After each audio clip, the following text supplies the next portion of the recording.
Assalamualaikum warahmatullahi wabarakatuh. Alhamdulillahirrabbilalamin wabihi nasta'in wala umuri dunia waddin wassalatu wassalamu ala asrafil anbiya'i wal mursalin amma ba'du. Teman-teman yang semoga Allah berikan limpahan rahmat dan barokahnya kepada kita semua, dan juga penonton yang semoga Allah berikan limpahan karunia-Nya kepada kita semua. Jangan pernah lupa untuk selalu memanjatkan puji dan syukur kepada Allah Subhanahu wa taala, karena tak ada lagi yang pantas untuk kita puji dan kita haturkan syukur kita berikan terima kasih kita selain hanya kepada Allah Subhanahu wa taala yang telah memberikan kita berbagai macam kenikmatan yang ada di dunia ini. Dan tak lupa juga salawat serta salam semoga senantiasa selalu tercurahkan kepada junjungan kita Nabi Muhammad sallallahu alaihi wasallam, dan kepada keluarganya, kepada sahabatnya, kepada tabi'in, dan semoga kepada kita, umatnya di akhir zaman ini. Di kesempatan video kali ini, video ini bertujuan untuk memenuhi tugas mata kuliah tafsir hukum, yang dimana saya akan sedikit mereview kembali materi-materi tafsir yang telah diberikan oleh teman-teman saya di dalam kelas, yakni materi tafsir Quran Surat Al-Muddathir, ayat 1 sampai ayat 17, yang dimana kita ketahui semua bahwasannya Quran Surat Al-Muddathir ini diturunkan di Mekah sehingga tergolong dalam Quran Surat Makkiyah. Ada riwayat yang mengatakan bahwasannya Quran Surat Al-Muddathir ini surat yang pertama kali turun. Ada juga yang mengatakan surat Al-Muddathir ini surat yang kedua turun. Ada juga yang mengatakan surat ini merupakan surat yang keempat turun, dengan urutan Al-Alaq, Al-Muzammil, Nun, lalu Al-Muddathir. Namun riwayat terkuat ada pada riwayat yang mengatakan bahwasannya surat ini adalah surat yang kedua turun, yang dimana sesuai dengan hadis dan juga sebab nuzul dari Quran Surat Al-Muddathir ini. Pada saat Rasulullah SAW keluar dari Gua Hira, Rasulullah SAW merasa dipanggil. Lantas beliau pun menengok ke kanan, tapi beliau tidak melihat siapapun di sana. Setelah itu beliau menengok ke kiri dan beliau pun tidak melihat siapapun di sana. Setelah itu beliau pun menoleh ke belakang dan tidak ada siapapun di sana. Melihat ke depan pun sama, tidak ada siapapun di sana. Lalu Rasulullah SAW pun melihat ke atas dan dia melihat malaikat yang pernah dia temui saat dia sedang berada di Gua Hira. Yang kita ketahui bahwasannya saat di Gua Hira Rasulullah SAW mendapatkan wahyu yang pertama. Setelah itu Rasulullah merasa takut dan segera pulang. Hingga sampai di rumah Rasulullah SAW meminta kepada Khadijah, Dassiruni, selimutil aku. Sehingga hadis ini dari riwayat Bukhari dan Muslim dijadikan acuan bahwasannya Rasulullah SAW menerima wahyu surat Al-Muddathir, surat yang kedua setelah Quran Surat Al-Alaq, yang dimana tadi telah dibacakan di atas dalilnya. Nah, setelah Rasulullah SAW tenang, baru Allah Subhanahu wa taala memberikan kalimat-kalimatnya, memberikan wahyunya kepada Rasulullah SAW dengan dibuka perkataan Allah Subhanahu wa taala yang begitu lembut menurut orang-orang Arab, memanggil Nabi Muhammad SAW dengan keadaan Nabi Muhammad itu sendiri. Ya ayyuhal muddathir, wahai orang yang sedang berselimut. Di bangsa Arab, bahwasannya memanggil dengan sebutan kondisi keadaan seseorang itu merupakan panggilan yang lembut. Rasulullah pun pernah memanggil Sayyidina Ali dengan sebutan wahai orang yang penuh debu. Karena pada saat itu Ali radhiyallahu an baru terbangun dari tidurnya di Masjid Nabawi, yang dimana bawahnya tanah semua dan Ali pun diselimuti oleh tanah atau debu. Nah, dilanjutkan pada ayat keduanya, kum fa'angzir, bangunlah dan berikanlah peringatan. Rasulullah SAW dalam riwayat dikatakan bahwasannya setelah menerima wahyu yang kedua ini, Rasulullah SAW tidak pernah beristirahat. Rasulullah selalu mengerjakan kebaikan-kebaikan, selalu melanjutkan dakwah-dakwahnya. Dari kegiatan A, kegiatan B, Rasulullah selalu mengerjakan dengan cepat dan sigap.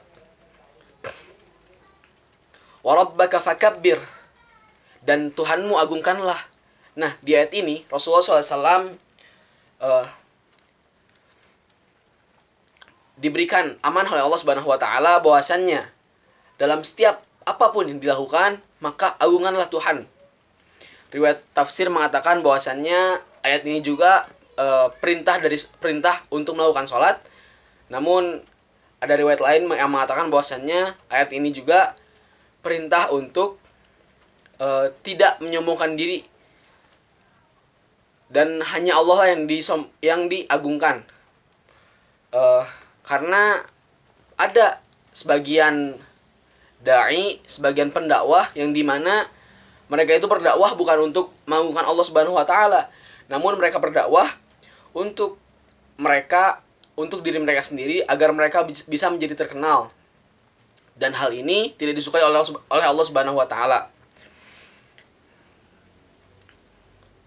Wa thiyabaka fatahhir, dan bersihkanlah pakaianmu. Nah, bangsa Arab pada saat zaman itu ketika melihat seseorang yang memiliki perangai buruk, yang memiliki perilaku yang buruk, maka mereka akan disebut sebagai siyabuhuma najis. Ketika ada orang yang pembohong, pendusta, pengkhianat, maka akan dikatakan siyabuhuma najis. Pakaian mereka itu najis. Dan Rasulullah SAW diberikan amanah oleh Allah Subhanahu wa taala agar membersihkan dulu pakaiannya, membersihkan dulu perilakunya, memperbaiki dulu perilaku yang dia miliki. Nah,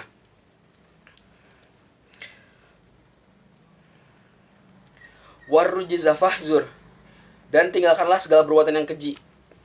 Ada dua riwayat dalam pembacaan, ada dua qiraah atau dua riwayat pembacaan dari ayat ini, warrujiza fahjur dan warrijiza fahjur, yang dimana artinya satu mengatakan bahwasannya dan sesembahan itu tinggalkanlah, dan berhala itu tinggalkanlah. Dan ayat yang lainnya memiliki arti dan maksiat-maksiat itu tinggalkanlah. Ya, dua ayat ini sama-sama saling bersinggungan, yang dimana kita harus tetap mengukuhkan tauhid kita, mengesahkan Allah Subhanahu wa taala, meninggalkan maksiat-maksiat, meninggalkan berhala-berhala, meninggalkan sembahan-sembahan yang memang tidak layak untuk disembah. Wala tamnu tastakthir, dan janganlah engkau Muhammad memberi dengan maksud untuk memperoleh yang lebih banyak. Nah, ini amanah dari Allah Subhanahu wa taala yang lainnya, yang dimana ketika kita memberikan sesuatu kepada makhluk yang lain, kepada ciptaan Allah yang lain, maka janganlah kita mengharapkan apapun dari atas apa yang telah kita beri. Karena terkadang kita merasa memiliki hutang budi. Setelah kita memberi A, ini A untuk Anda. Nah, kita itu seringkali merasakan bahwasannya si A itu memiliki hutang budi kepada kita. Padahal hal itu tidak boleh dilakukan. Nah, karena kalau menurut Sayyidina Ali, bahwasannya Ali pernah berkata, aku pernah merasakan kepahitan-kepahitan di dunia dan tidak ada lagi yang lebih pahit selain berharap kepada manusia. Nah, selain akan mendapatkan kepahitan juga, hal ini pun tidak boleh oleh Allah Subhanahu wa taala, karena tugas kita itu hanyalah memberi kebaikan, dan Allah yang akan membalas kebaikan-kebaikan kita. Jangan sampai kita mengharapkan kebaikan-kebaikan dari makhluk Allah Subhanahu wa taala.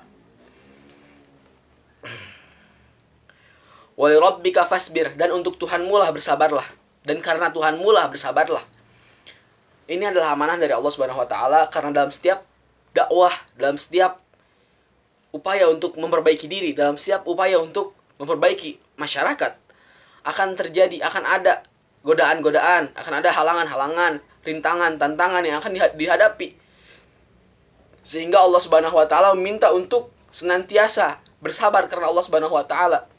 Karena nanti pun Allah akan memberikan balasan yang terbaik bagi mereka-mereka yang bersabar. Fa idza nukira fin nakur, maka apabila sangkakala ditiupkan, nah, dikatakan bahwasannya Rasulullah SAW berbicara kepada para sahabat, bagaimana aku bisa tenang selagi malaikat peniup sangkakala telah menempelkan bibirnya di sangkakala, dan itu pun terjadi, dan itu pun dikatakan di 1400 tahun yang lalu. Dan sekarang sudah berbeda zaman. Mungkin sebentar lagi sangkakala akan ditiupkan, kita tidak tahu kapan. Tapi kiamat itu pasti dan tidak ada yang tahu kapan akan terjadinya kiamat. Malaikat peniup sangkakala hanya tinggal menunggu perintah dari Allah Subhanahu wa taala untuk ditiupkan sangkakala itu.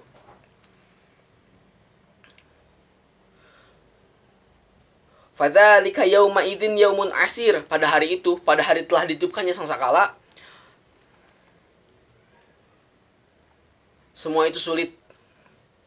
Ya, bagaimana tidak sulit gitu. Dalam bayangan yang telah diberikan oleh Allah Subhanahu wa taala oleh Nabi Muhammad SAW, bahwasannya ketika di padang mahsyar itu matahari sangat dekat jaraknya dengan kita. Kita semua dikumpulkan, matahari sangat dekat, keadaan sangat panas, bahkan ada yang dikatakan bahwasannya ada orang yang tenggelam oleh keringatnya sendiri karena saking panasnya keadaan di sana, saking sulitnya keadaan di sana. Alal kafirina ghairu yasir. Dan bagi orang-orang kafir tidak ada kemudahan.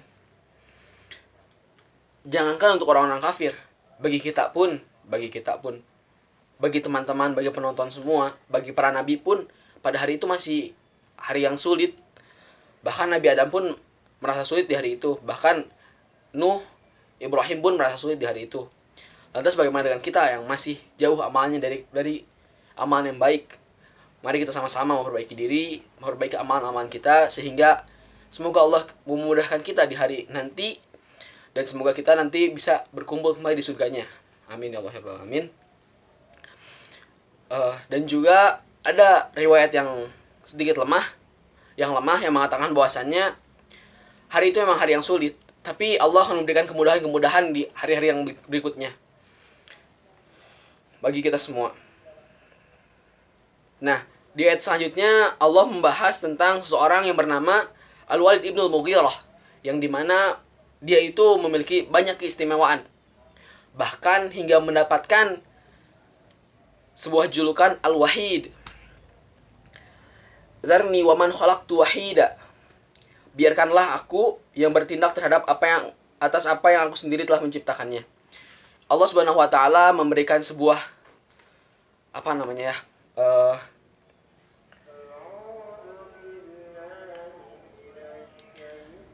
Allah Subhanahu wa taala memberikan kepada Nabi Muhammad SAW untaian kata yang indah, bahwasannya biarkanlah, udah jangan diurus Al-Walid ibn al-Mughirah itu, biarkanlah aku yang mengurusnya karena dia ciptaan aku, kata Allah Subhanahu wa taala. Nah, ada dua tafsir dari ayat ini. Tafsir yang pertama mengatakan bahwasannya biarkanlah aku dengan ciptaanku, aku yang menciptakannya, maka aku yang akan mengurusnya, kata Allah Subhanahu wa taala. Dan juga tafsir yang kedua mengatakan bahwasannya Al-Walid ibn al-Mughirah itu dilahirkan sendiri tanpa memiliki apa-apa, dan akulah yang memberikan kepadanya nikmat-nikmat yang ada di dunia ini. Biarkanlah dia, nanti akan aku balas sendiri atas apa yang telah dia lakukan.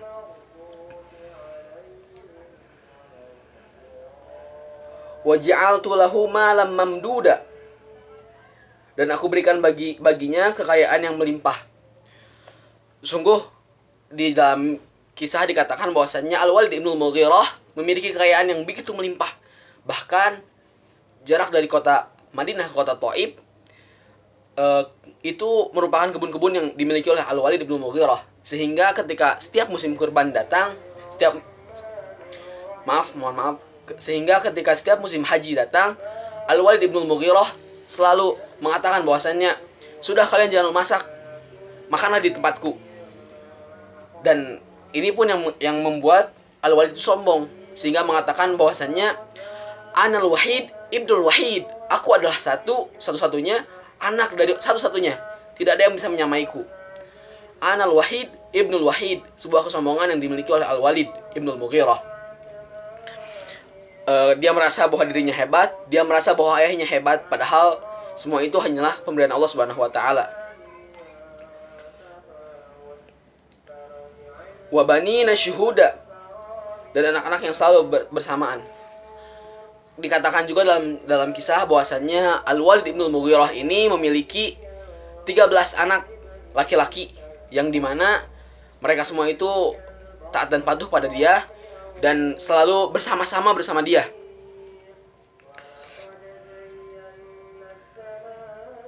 Wa mahattu lahu tamhida, dan aku berikan baginya kelapangan hidup seluas-luasnya. Sungguh Allah memberikan bagi Al-Walid bin Mughirah ini kenikmatan-kenikmatan yang ada di dunia.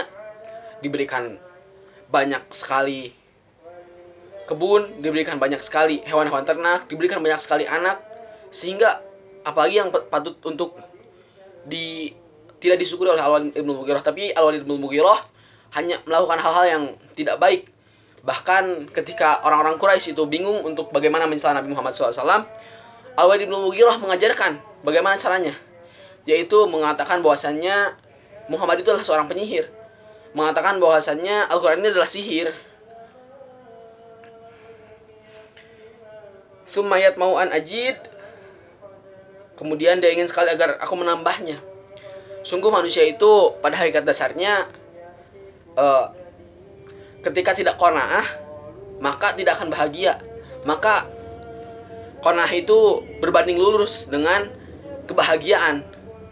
Barang siapa yang ingin bahagia, maka haruslah dia merasa cukup, bersyukur atas apa yang telah dia miliki, bersyukur atas apapun yang dia telah miliki, bersyukur atas apapun atas apa yang telah dia dapatkan di dunia ini. Jangan sampai egonya, jangan sampai rasa-rasa dia ingin memiliki segalanya. Dan Al-Walid bin Mughirah ini mengatakan bahwasanya dalam tafsir dia itu ingin memiliki kebahagiaan di dunia yang sudah Allah berikan, dan juga ingin mendapatkan kebahagiaan di akhirat. Sungguh hal yang tidak patut, tidak pantas. Tapi dia malah melakukan hal-hal yang tidak baik. Dia tidak beriman pada Allah Subhanahu wa taala. Dia malah menghina Nabi Muhammad SAW dengan sebutan penyihir.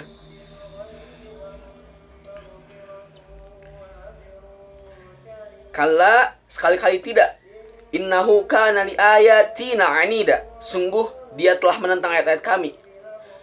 Sungguh kata Allah Subhanahu wa taala, Al-Walid bin Mughirah ini tidak akan diberikan kenikmatan lagi, karena Al-Walid bin Mughirah ini menentang ayat-ayat Allah Subhanahu wa taala.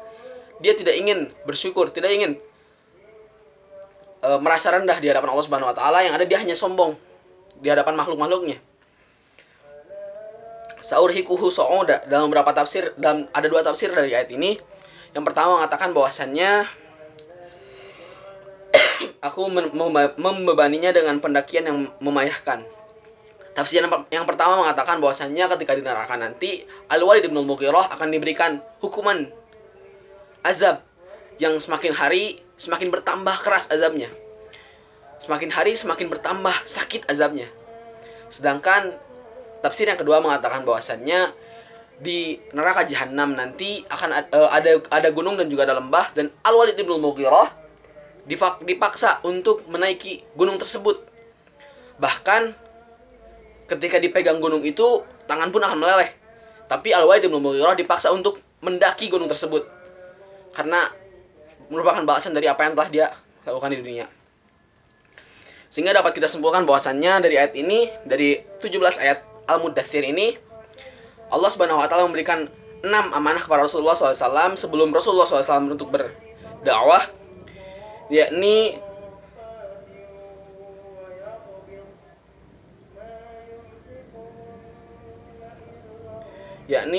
kum fa'angdir, bangunlah dan berilah peringatan, wa rabbaka fakabbir, dalam setiap apapun, dalam setiap kegiatan yang kita lakukan, agungkanlah Allah Subhanahu wa taala. Jangan sampai kita ingin mengagungkan diri kita sendiri atas apa yang telah kita lakukan. Wasiyabaka fatahhir, dan bersihkanlah pakaian, perbaikilah diri, perbaikilah diri, perbaikilah diri. Yuk mari kita sama-sama saling mengingatkan atas apa yang telah kita lakukan. Warrujza fahjur, dan tinggalkanlah segala perbuatan keji, dan tinggalkanlah segala sembah-sembahan. Wala tamnun tastakthir, dan karena Tuhanmu bersabar. Wala tamnun tastakthir, dan karena Tuhanmu bersabarlah. Dan janganlah engkau memberi dengan maksud untuk ingin menerima yang lebih. Janganlah kita merasa memiliki hutang budi, merasa seseorang berhutang budi kepada kita karena atas apa yang telah kita lakukan. Ingat, hubungan kita dengan manusia hanyalah kita memberi manfaat bagi yang lainnya, dan biarlah Allah yang membahas semuanya. Wa rabbika fasbir, dan karena Tuhanmu lah bersabarlah.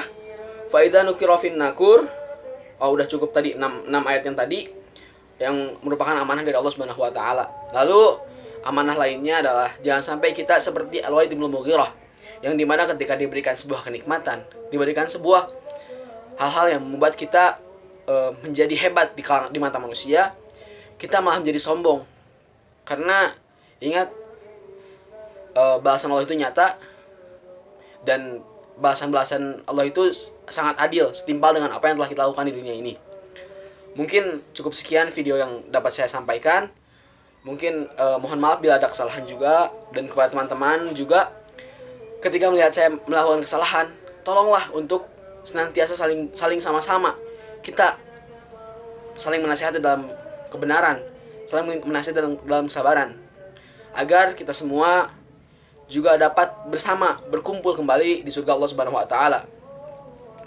Mohon juga kepada teman-teman yang telah menonton video ini, ketika teman-teman sudah masuk ke surga, tolong ajak saya juga, tolong bawa saya juga, tolong ingat saya ketika teman-teman sudah masuk surga, dan saya juga meminta kepada teman-teman untuk memprotes ketika teman-teman tidak melihat saya di surga. Dan saya pun insya Allah melakukan demikian. Mari kita sama-sama saling bantu-membantu, saling bahu-membahu untuk sama-sama mendekatkan diri kepada Allah Subhanahu wa taala, dan untuk sama-sama saling menyebarkan kebaikan dan menegakkan kalimat Allah Subhanahu wa taala. Terima kasih atas perhatiannya. Mohon maaf banyak kesalahan. Kesalahan hanya datang dari saya yang masih fakir ilmu, dan semua kebenaran hanya milik Allah Subhanahu wa taala. Syukron. Assalamualaikum warahmatullahi wabarakatuh.